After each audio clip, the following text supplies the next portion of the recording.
Modernisation is a somewhat nebulous concept. It means different things to different societies at different times. By definition, its parameters are constantly changing. In the broader sense, it means adapting to the latest, the most advanced ideas and techniques for meeting humanity's material and cultural needs. In sociology, there's more or less an equal sign between modernisation and industrialisation, and it's generally held to have begun with Britain's Industrial Revolution. We can think of it essentially as the transition from developing country status to developed country status, from a predominantly rural society to a predominantly urban society, from a technologically backward society to a technologically advanced society. Is this desirable? Beauty is, of course, in the eye of the beholder, but most people consider modernisation to be desirable because it enables higher living standards for the masses of the people. With modernised industry, production techniques, communication methods, transport systems, energy systems and healthcare strategies, there exists the possibility of providing a healthy, meaningful and dignified life to all, such that each individual has reliable access to a healthy diet, to decent housing, to clothing, to education, to healthcare, to a vibrant social, cultural and intellectual life, and to fulfilling work. In short, modernisation makes it possible to attend to people's basic human rights as we understand them. The fruits of modernisation have thus far been divided extremely unequally. The process of industrialisation in North America, Europe and Japan has created previously unimaginable wealth for a few, but this has been accompanied by desperate poverty and alienation for significant numbers. However, modernisation creates a material basis for common prosperity far beyond what a pre-modern economy can offer. Specifically in the case of China, the government has set a goal of basically realising socialist modernisation by 2035 and has defined some parameters for this. Reaching a per capita GDP on a par with that of the mid-level developed countries such as Spain or the Czech Republic. Joining the ranks of the world's most innovative countries in the realms of science and technology, becoming a global leader in education, public health, culture and sport, substantially growing the middle income group as a proportion of the population, guaranteeing equitable access to basic public services, ensuring modern standards of living in rural areas, and steadily lowering greenhouse gas emissions and protecting biodiversity so as to restore a healthy balance between humans and the natural environment. If achieved, these aims will constitute a significant, indeed world historic improvement in the living standards of the Chinese people and will blaze a trail for other developing countries. But is China doing anything new? After all, it won't be the first country to achieve modernisation. In mainstream modernisation theory in the West, the dominant narrative is that the countries of Western Europe, North America and Japan achieved their advances via a combination of good governance, liberal democracy, free market economics, scientific genius, geographical serendipity, and a dash of entrepreneurial spirit. Historical investigation reveals a considerably different story. The most important precursors of the West's modernisation are in fact colonialism, slavery, and genocide. The conquest of the Americas, the settlement of Australia, the transatlantic slave trade, the colonisation of India, the rape of Africa, the Opium Wars, the theft of Hong Kong, and more. The profits of colonialism and the slave trade were essential for propelling the West's industrialisation, as was so eloquently uncovered in Eric Williams' classic 1944 work, Capitalism and Slavery. As Marx famously wrote in Volume 1 of Capital, the discovery of gold and silver in America, the enslavement and entombment in mines of the Aboriginal population, the beginning of the conquest and looting of the East Indies, the turning of Africa into a warren for the commercial hunting of black skins, signalled the rosy dawn of the era of capitalist production. Such is the ugly truth of European modernisation, and the story's not so different in the United States. Many of the so-called founding fathers of that country were slave owners, and they established a slave owner society. They went to war against the indigenous peoples and against Mexico in order to expand their territory. In the 20th century, having established their domination over the Americas, they constructed a neo-colonial global system that is still in place to a significant degree, imposing American hegemony on the world. A network of 800 foreign military bases, NATO, an enormous nuclear arsenal, genocidal wars waged on Korea, Vietnam, Laos, Cambodia, Yugoslavia, Afghanistan, Iraq, Libya. Systems of economic coercion and unilateral sanctions.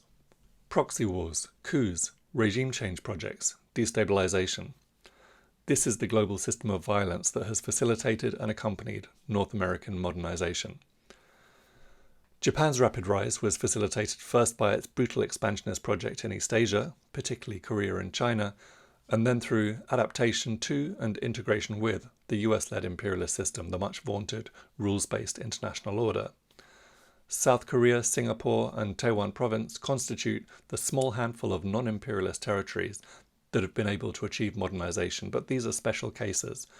Their shared proximity to China and the DPRK is no coincidence. They've been inducted into the imperialist club by the US to play a dual role as regional policemen and living advertisements for capitalism on the front line of its confrontation with socialism. Both roles rely on at least a certain degree of prosperity for a section of the population. There's no shortage of countries in the global south which have attempted to apply the liberal democracy plus free market capitalism formula, but none have been successful in modernizing. Indeed, the West's prescriptions for and interference in developing countries have largely led to chaos and disaster.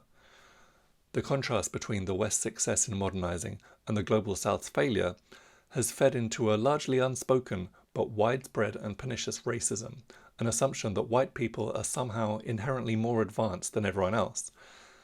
This supremacism is allowed to fester because, in addition to dividing working class and oppressed communities, it provides convenient cover for the reality that capitalist modernization is built on the foundations of colonialism, imperialism, and hegemonism. As Kwame Nkrumah commented, in the era of neocolonialism, underdevelopment is still attributed not to exploitation, but to inferiority, and racial undertones remain closely interwoven with the class struggle.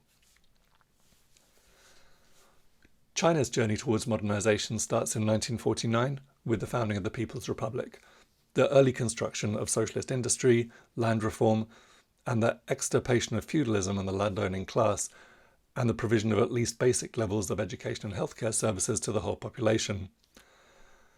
In 1963, Premier Zhou Enlai, supported by Liu Xiaoqi, Deng Xiaoping, and Chen Yun, first raised the question of the four modernizations of agriculture, industry, national defense, and science and technology. Despite a complex political environment, this goal was revived in the early 1970s, and with the launch of reform and opening up in 1978, China accelerated its pursuit of those goals and ushered in an era of rapid development of the productive forces and improvement in the people's living standards. China's journey of modernization has evolved again in recent years with the pursuit of the second centenary goal of building a great modern socialist country that is prosperous, strong, democratic, culturally advanced, harmonious and beautiful by 2049. China's on track to becoming an advanced, developed country, and this process stands in stark contrast to the West's modernization process. First, China's modernization is built on the efforts of the Chinese people rather than on war, colonialism, and slavery. Second, its fruits are to be shared by everybody, not dominated by the wealthy. As General Secretary Xi Jinping said in his work report to the 20th National Congress of the CPC, China's modernization is the modernization of common prosperity for all. Even today, not everyone in the West is able to enjoy the fruits of modernization. Consider, for example, the US, where tens of millions lack access to healthcare, where over 500,000 people are homeless, where life expectancy for African Americans is 6 years less than for their white counterparts, where, according to the US's Department of Education, over half of adults read below a 6th grade level. Thirdly, China's modernization is becoming a green modernization fueled by clean energy, careful not to destroy the planet that sustains us. Again quoting Xi Jinping's work report, it is the modernization of harmony between humanity and nature. Capitalist modernization has had a disastrous impact on the environment. With 4% of the global population, the United States alone is responsible for 25% of historic greenhouse gas emissions. The simple fact is that humanity literally cannot afford for China's modernization to follow this pattern. The West modernization path is not open to the countries of the global South, and it wouldn't be desirable even if it were. Today, the road of capitalist modernization is closed. So how is China able to modernize? China doesn't have an empire, formal or informal, but it does have a particular advantage of being a socialist state, a people's democratic dictatorship based on the alliance of workers and peasants, to use Mao Zedong's expression. Such a state can use its power to direct economic activity towards the goals of the social classes it represents.